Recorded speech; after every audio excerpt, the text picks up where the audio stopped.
여러분 안녕하세요. 라나의 한국어 팟캐스트입니다.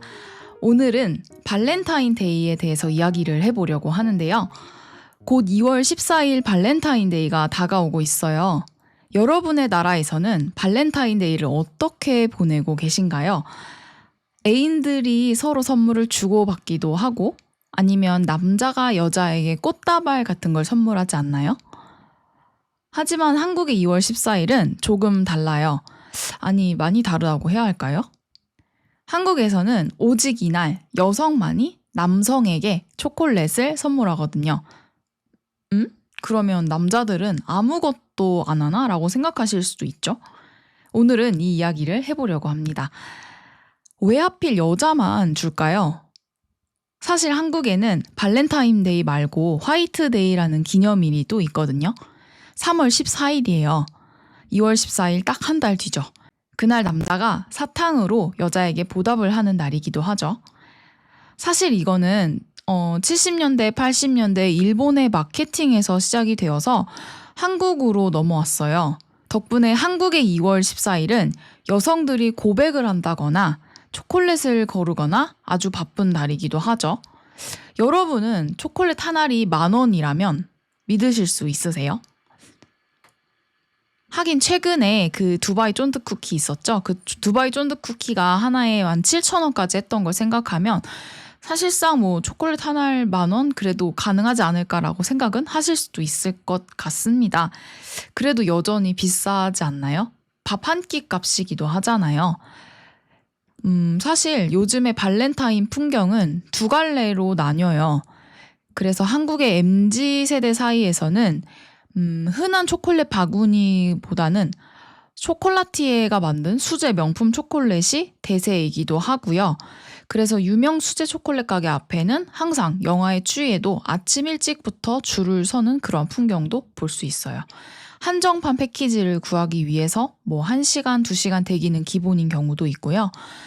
단순히 초콜릿의 단맛이 아니라 소금 맛이 난다거나 혹은 한국 전통 재료인 인절미나 흑임자 이런 것들을 넣은 예술 작품 같은 초콜릿들도 팔고 있거든요.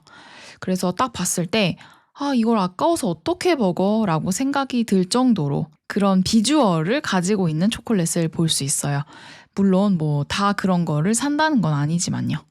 그러면 왜 이렇게 비싼 초콜릿을 살까요? 이제는 SNS 있죠? 인스타그램, 틱톡 같은 곳에 나 비싼 거 선물 받았어 라고 자랑하는 건 조금 촌스러운 일이 된 것 같긴 하거든요. 그 대신에 나는 이 정도로 감각적이고 유니크한 초콜릿의 그런 취향을 가지고 있어 라는 혹은 그런 브랜드를 알고 있어 라는 나만의 안목이라든지 취향을 보여주는 게 핵심이에요. 그래서 초콜릿 맛만큼이나 중요한 게 그 쇼핑백이라든지 그 초콜릿 구성, 디자인 이런 것들이거든요. 그래서 한국 사람들은 선물 그 자체보다 선물을 주는 경험이라든지 그것을 사진으로 찍잖아요. 그래서 사진으로 남겼을 때 예쁨을 굉장히 중요하게 생각하거든요. 그렇다고 해서 다들 명품 초콜릿을 산다는 건 또 아니에요. 그래서 명품 초콜릿 반대편에는 가장 일반적인 모습으로 편의점이나 마트, 빵집에서 파는 초콜릿들이 있죠. 그리고 곰인형이라든지 초콜릿이 가득 담긴 바구니들을 파는 걸 여기저기에서 볼 수 있어요. 그렇지만 가격이 그게 또 싼 건 아니거든요. 예쁘게 포장되었다고 해서 5만 원, 10만 원이 넘기도 해요. 그래서 예전에는 누구나 똑같은 모양의 바구니를 선물하고 받고 들고 다녔다면 이제는 상대방이 좋아하는 초콜릿이라든지 카카오 함량, 브랜드까지 고민을 해서 선물하는 시대가 된 거죠. 여러분은 어떻게 생각하시나요? 1시간 줄을 서서라도 특별한 초콜릿을 구하는 쪽이신가요? 아니면 그냥 간편하게 편의점이나 슈퍼에서 구입할 수 있는 초콜릿을 좋아하시나요? 시중에 파는 유명 브랜드 초콜릿들 정말 맛있죠? 예쁜 상자에 담긴 고급 초콜릿은 실패 없는 선물이기도 합니다. 하지만 한국에서는 그 무엇보다도 높게 평가받는 끝판왕 선물? 초콜릿이 하나 있는데요. 바로 내 손으로 만드는 수제 초콜릿이에요. 그래서 2월 초만 되면 유튜브라든지 뭐 인스타그램, 틱톡 쇼츠만 보더라도 그 알고리즘이 온통 초콜릿으로 가득하거든요. 그래서 그 초콜릿 만드는 영상 같은 걸로 가득 차요. 이 시기에는 뭐 다이소라든지 대형 마트의 베이킹 코너들 있죠. 그럴 때 그곳에 가보면 그런 베이킹 제품도 많이 볼 수 있어요. 초콜릿 중탕기도 팔고 모형 틀 그리고 예쁜 포장지를 사려는 사람들로 북새통을 이루거든요. 그런데 여러분 사실 요즘 세상에 돈만 주면 훨씬 더 예쁘고 맛있는 초콜릿을 살 수 있잖아요. 그럼에도 왜 한국 사람들은 굳이 이 고생을 하고 있을까요? 초콜릿 만드는 거 힘들기도 하고 뭐 돈도 더 많이 들기도 하잖아요. 여기에는요. 한국의 그 특유의 문화 있어요. 그 지극정성의 정서가 들어있죠. 한국 사람들에게 사랑의 크기는 단순히 얼마를 썼느냐가 중요한 게 아니라 나의 시간 그리고 노력을 얼마나 쏟았느냐로 증명된다고 믿기도 하거든요.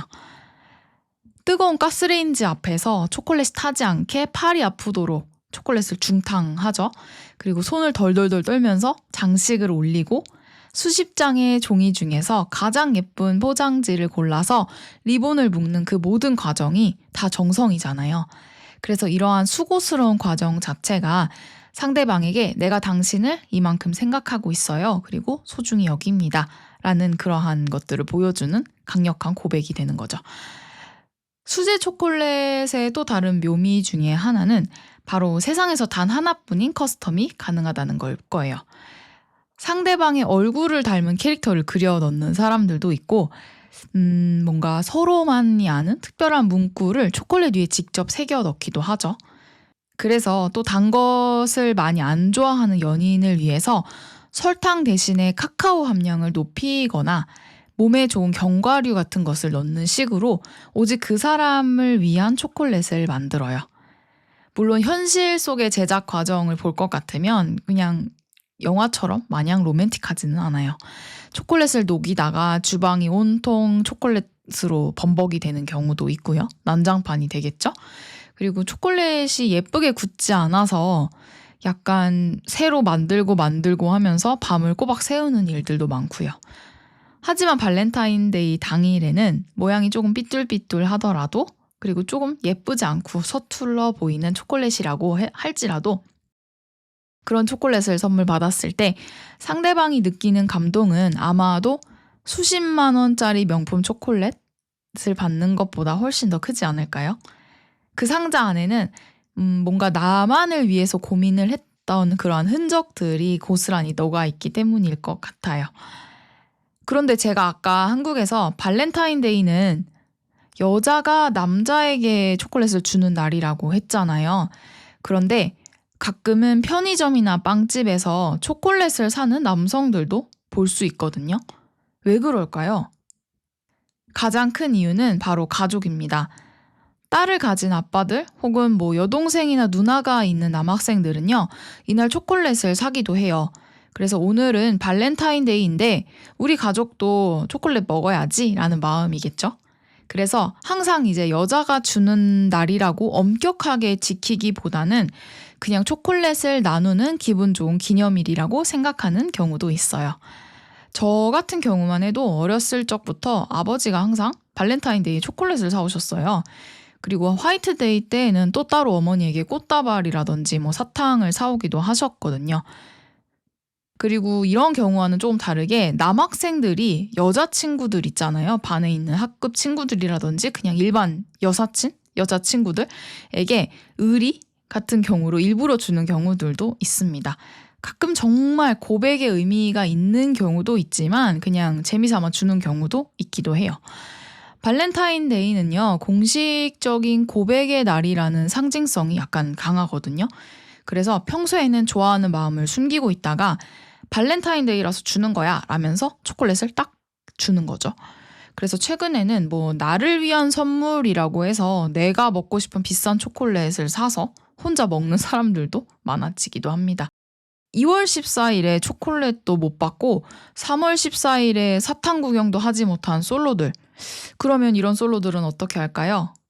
네, 걱정하지 마세요. 또 솔로들만을 위한 특별한 기념일이 있습니다. 바로 4월 14일 블랙데이인데요. 왜 하필 블랙일까요? 검정색은요, 발렌타인데이의 핑크빛 그리고 화이트데이의 하얀색과는 정반대되는 느낌이죠. 선물도 못 받은 솔로들이 약간 그 마음이 타들어간다고 해야 할까요? 그 마음이 새카맣게 변했다라는 재미있는 뜻도 있고요. 이날 먹는 메뉴가요, 바로 까만 소스의 짜장면이기 때문이에요. 단순히 그날 짜장면만 먹는 게 아니라 뭔가 그 블랙데이 하면 검은색 옷을 입고 검은색 신발을 신고 후식으로는 뭐 아메리카노를 마신다고 하는데 솔직히 말해서 저는 이런 사람들을 본 적은 한 번도 없어요. 편의점에서는 블랙데이를 기념해서 까만색 패키지에 과자나 음료수를 할인해서 팔기도 하고요. 뭐 이런 것만 봐도 한국 사람들의 마케팅 능력 정말 대단하지 않나요? 그래서 블랙데이 딱 하면 뭔가 슬픈 생각이 드실 수도 있는데 슬픈 느낌이 드는 날, 외로운 날. 사실상 한국인들에게 블랙데이는요. 솔로를 당당하게 드러내고 뭔가 함께 즐기는 놀이 같은 것과 비슷합니다. 재미삼아 하는 거기도 해요. 그래서 뭐 딱히 그리고 블랙데이가 솔로이기 때문에 짜장면을 먹어야 된다 이런 의미보다는 그냥 블랙데이니까 솔로가 아니더라도 우리 짜장면 먹을까라는 경우들도 있었어요. 저도 본 적이 있었고요. 네. 여러분 오늘 팟캐스트 주제 어땠나요? 누군가는 이런 날들이 상술이라고 말하기도 하고요. 또 누군가는 이런 것까지 챙겨야 되나? 챙겨야 하는 기념일이 너무 많아서 피곤해 라고 말하기도 해요. 하지만 제가 생각하기에 이런 기념일들이 바쁜 일상 속에서 우리가 잊고 지냈던 사람들에게 뭔가 마음을 전할 수 있는 핑곗거리가 되는 것 같다고 생각하거든요. 그래서 초콜릿 한 알이라든지 사탕 한 봉지, 뭐 사탕 한 알, 그리고 혹은 짜장면 한 그릇을 핑계로 친구나 연인의 얼굴을 한 번 더 보고 웃을 수 있다면 그것만으로도 충분한 것 같습니다. 비싼 명품 초콜릿이든 뭐 밤을 새워서 만든 수제 초콜릿이든 혹은 편의점에서 산 작은 사탕 하나라도 그 안에 담긴 당신을 생각하는 마음은 소중해요 라는 그러한 메시지는요. 언제 봐도 소중한 것 같지 않나요? 여러분의 나라에는 이런 재밌는 기념일들이 혹시 있나요? 아니면 이번 발렌타인데이에 특별한 계획이 있으신가요? 여러분의 이야기도 궁금하거든요. 댓글로 여러분들의 경험도 함께 공유해주세요. 라나의 한국어 팟캐스트 오늘은 여기서 마칠게요. 오늘 하루도 여러분의 일상이 초콜릿처럼 달콤하기를 바랍니다. 들어주셔서 감사합니다. 다음에 또 만나요. 안녕.